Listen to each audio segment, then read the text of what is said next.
This tutorial video is going to practice our solubility rules using these steps. The first step is you're going to take your two reactants and you're going to predict your products by using double displacement. You're going to switch partners. The second step is to balance the equation, remembering to treat all your polyatomic ions as a single unit instead of balancing each element. Then we're going to use the solubility chart to predict if you're going to have a precipitate or if it will be an aqueous solution. Finally, we're going to note whether the precipitate, if it is a precipitate, we're going to put an S there. And if it's going to be soluble, we'll put an AQ there. Why are we doing this? Because in chemistry, oftentimes you want to know what's going to happen when you add two reactants together. Will you get a precipitate or will you not? And so you can predict that simply by using the solubility chart. So these 4 steps are our critical steps for today's lesson. The first one is done for you. It's the example problem. But let's go over and look at one. Here, what you want to do first is you're going to be switching partners. Copper and lead will be switching so that they're each with a different polyatomic. So in this case, copper is going to now be bonded with nitrate, and lead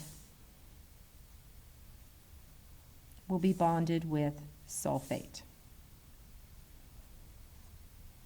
Okay, now what you want to do first is figure out what is the ionic charge or the oxidation number of each of the different ions, so that when you get on the other side of the equation, you can crisscross and balance.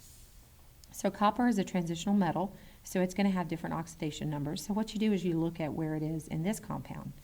Sulfate is a -2. You can find all these polyatomic compounds and their charge right here on the back. The polyatomic ions are here, and the superscript up here is your charge. So when we looked for sulfate, it's a -2 charge, and it doesn't change. So sulfate's a -2. I noticed that sulfate is bonded with copper, and there's only one of each. So if sulfate is a -2, copper must have been a +2 in order for them to balance. So that means on this side, copper is also a +2. Now nitrate is always a -1. You can find that on your polyatomic chart. So you write those down. Now, in order to bond them together, all of the electrons given by copper have to be taken by nitrate. They have to balance out. There's no extra electrons left over or anything like that. So you do your crisscross method. So that means I'm going to need 2 nitrates and 1 copper. So since I need 2 of the whole polyatomic of nitrate, I crisscross that way. Now when I look over here, I notice that I have 2 nitrates, and this 2 came from lead, so I can go backwards and determine that this is a lead 2 ion. And this 1 down here came from nitrate. So you can go backwards as well to determine what the oxidation number was, or forwards to in order to get your subscripts. So this works out. So over here, lead is going to continue to be a +2, and sulfate never changed. He's a -2. Since he's going to give 2 and sulfate will take 2, this balances out. You just need 1 of each. So I've finished step 1. Step 2 is to balance the equation. You have to have the same number of polyatomics and elements on both sides of the equation. I have 1 copper here. I have 1 copper here. 1 sulfate, 1 sulfate. 1 lead, 1 lead, 2 nitrates, 2 nitrates. So I'm all balanced. Now the critical part. I'm going to use the solubility chart to predict if it's going to precipitate in solution. So here's my solubility chart. These ions will generally be soluble. Okay? That means they're going to go in solution. They're going to dissolve. There are some exceptions to the rule, but generally these are all going to be soluble. So you look for your ion and you determine if it's in the soluble column and determine if you're an exception. These ions, however, are generally going to be insoluble in solution. So they're going to be a solid. So we're going to look at what we have. Nitrate. Nitrate is the negative. Most of these are going to be your negatives except for ammonium. So nitrate is here. Nitrates are soluble. And look, there's no exceptions. So all nitrates are soluble. So I usually write that down to remind myself so I don't have to bother wasting time looking at the chart. Since all nitrates are soluble, that means it'll dissolve in solution. I'm going to indicate it with an aqueous. Let's look at sulfate. This is lead 2 sulfate. Sulfate is here. Okay, so most sulfates are soluble. But look, lead 2 is one of my exceptions. So it's not going to be soluble anymore. It's going to be insoluble. So we're going to put an S by that because it's going to precipitate out in solution. Let's do another one. We've got ammonium carbonate and lead nitrate. Ammonium is on your polyatomic chart. Carbonate is on the polyatomic chart, so you can just get those straight off the chart. Lead, you have to get from that reverse crisscross like we did last time. This is a lead 2 ion, and it came from 2 of these and 1 of these. So here's your charges. Now we're going to switch partners. These 2 guys are going to switch places. So now ammonium is not going to be bonded with carbonate. He's going to bond with nitrate. We're just putting them with their partners right now. Lead will be bonded with carbonate.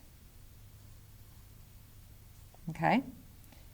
Now what we want to do is look at our charges. Ammonium is a +1. Nitrogen is a -1, so when you crisscross those, you just need 1 of each. We're going to leave it alone. Lead is a +2. Carbonate is a -2.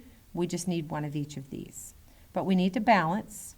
So let's go back. I have 2 ammoniums here. When I'm balancing, I can only use coefficients.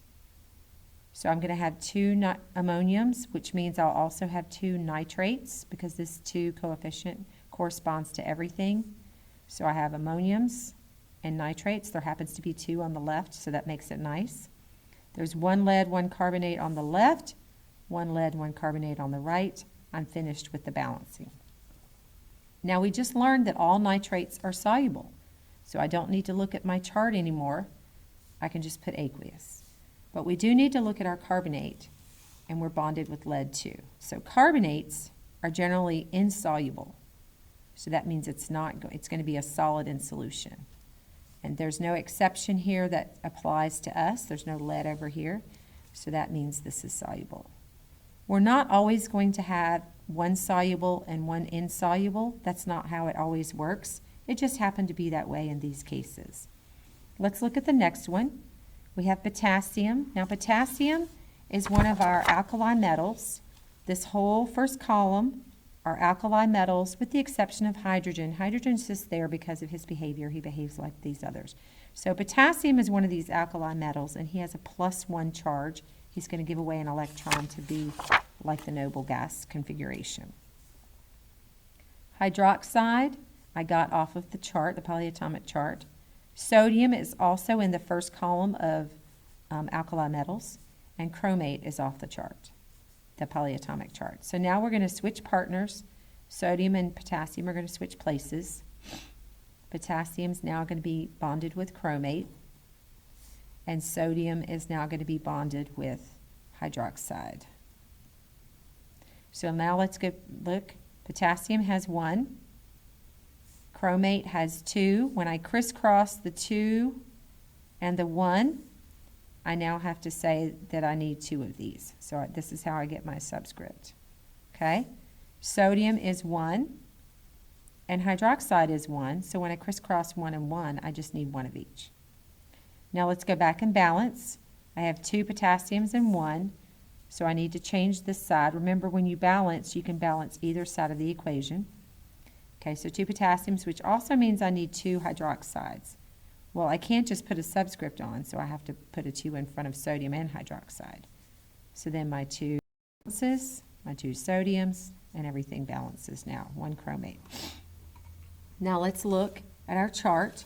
Our first compound is potassium chromate. So let's look for chromate. Here's my chromate down here. Chromates are generally insoluble. But look, it says if I'm with an alkali metal, that's an exception. Okay, If you look, potassium is an alkali metal. How do I know that? Because it's in this first column. These are my alkali metals. So now it's an exception. Instead of being insoluble, it's going to be soluble. So I would mark that with an aqueous. Sodium and hydroxide. Let's look at hydroxide. Hydroxides are insoluble unless it's with an alkali metal. Sodium is an alkali metal. It's in that first column. So now, instead of it being soluble, or excuse me, insoluble, it's going to be soluble. So it falls into the exception category. So instead of being solid, it's going to be aqueous. So in this case, I will not get any precipitates out of solution. And that is how you do solubility rules.